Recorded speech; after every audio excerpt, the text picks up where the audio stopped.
pertanyaan dari Yang Mulia Saldi Isra mengenai alokasi dana kunjungan Presiden dan dana bantuan kemasyarakatan dari Presiden.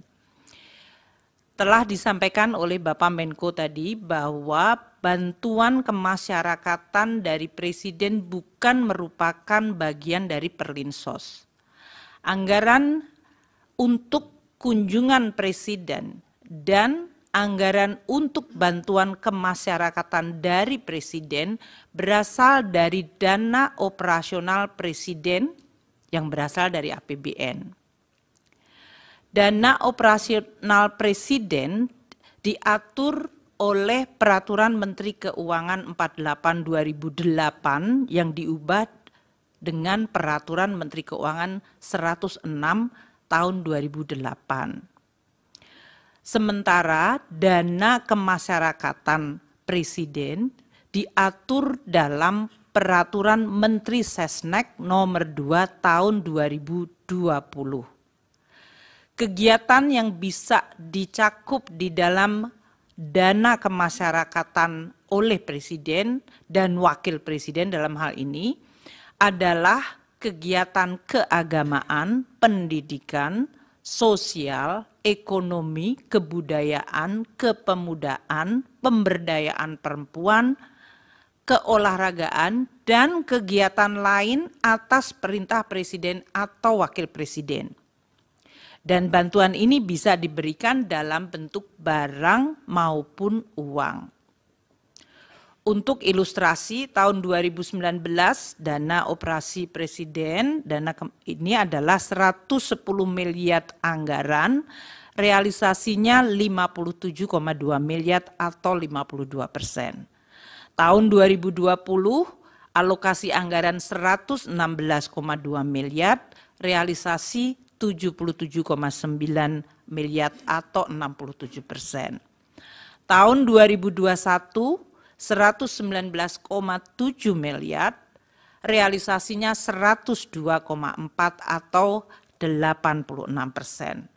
Tahun 2022, alokasi anggaran 160,9 miliar, realisasi 138,3 miliar atau 86%. Tahun 2023, alokasi anggaran 156,5 miliar, realisasinya 127,8 atau 82%. Dan tahun 2024 ini alokasi anggaran untuk dana operasi Presiden dan bantuan kemasyarakatan 138,3 miliar.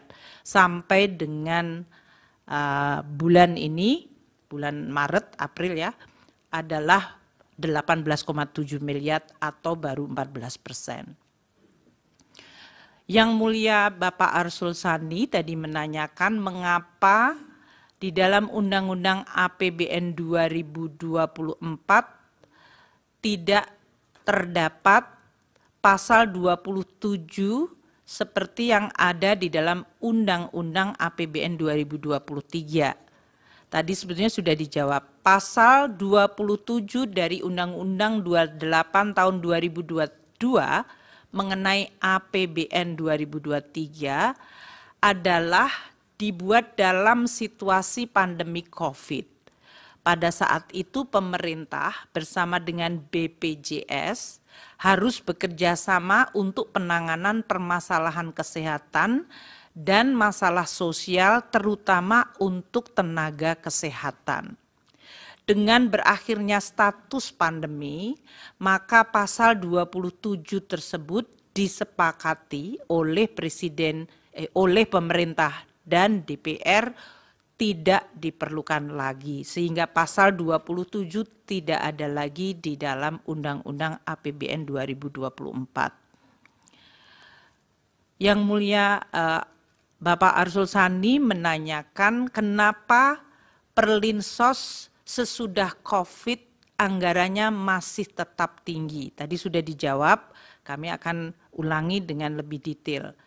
Kenaikan dari anggaran Perlinsos periode 2022 hingga 2024 terutama akibat kenaikan dari harga minyak bumi, perubahan kurs, dan volume dari subsidi. Jadi bagian dari anggaran Perlinsos yang paling besar naiknya atau yang mengalami perubahan sangat besar adalah pada bagian subsidi, terutama subsidi energi. Namun subsidi pupuk juga tahun 2024 ini meningkat cukup besar. Sehingga anggaran subsidi naik dari 211,8 triliun tahun 2021 naik menjadi 291 triliun tahun 2022, tahun 2023 naik lagi menjadi 332,5 triliun, dan tahun 2024 ini dianggarkan 340,7 triliun, naik karena terutama subsidi. Sementara anggaran Perlinsos dari kementerian lembaga yang lain serta dari Kemensos relatif tidak berubah. Perubahannya seperti yang tadi telah saya sampaikan pada pidato pembuka, yaitu untuk Kemendikbud karena ada unit cost pada pendidikan menengah, dan kemudian di Kemensos karena menambah untuk aktivitas lansia dan disabel. Untuk ilustrasi, harga minyak tahun 2021 $68, 2022 melonjak ke 94,5, tahun 2023 dan 2024 ini menggunakan asumsi dan sekitar $82.